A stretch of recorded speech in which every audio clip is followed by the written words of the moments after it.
Hello বন্ধুরা, দেখো আমি সিম দিয়ে আলু দিয়ে অসাধারণ স্বাদে একটা রান্নার রেসিপি করব। কিভাবে করছি তোমরা দেখতে থাকো। দেখো চৌকো চৌকো করে আলুগুলো কেটে নিয়েছি, সিমগুলোও আমি কেটে নিয়েছি চৌকো করে।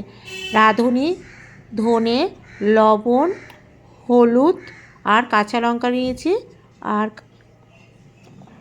লঙ্কার গুঁড়ো নিয়েছি, আর এদিকে হলো ধনেপাতা নিয়েছি। আমি কড়াই বসিয়ে দিয়েছি, কড়াইয়ের মধ্যে সর্ষে তেল দিয়ে দিয়েছি। তেলটা আবার গরম হয়ে গেছে, আলুগুলো ভেজে নেব। সামান্য হলুদ, সামান্য লবণ দিয়ে এটা লাল করে একটু ভেজে তুলে রাখবো।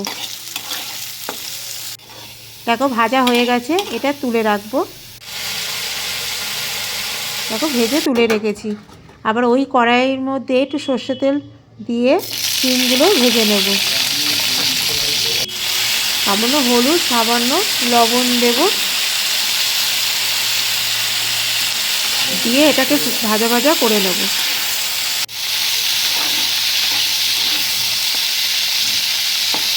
দেখো ভাজা ভাজা হয়ে গেছে, এটাকেও তুলে রাখবো। সিম আর আলু ভাজা হয়ে গেছে, ওই কড়াইয়ের মধ্যে আবারও সর্ষে তেল দিয়েছি, সামান্য কালো জিরে ফোড়ন দিয়েছি, আর বেটে রেখেছিলাম হলো লঙ্কা, রাঁধুনি, ধনে, সেটাকে দিয়ে দেব। সামান্য হলুদ দেব, সামান্য লবণ দেব, লঙ্কার গুঁড়ো দেব, দিয়ে এটা ভাজা ভাজা করে নেব মশলাটা।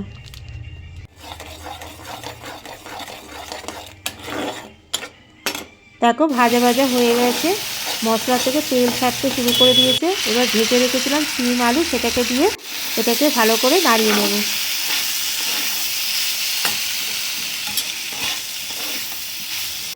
সামান্য একটু জল দিয়ে দেব, দিয়ে আবারও নেড়ে নেব। সামান্য একটু চিনি দিয়ে নেব।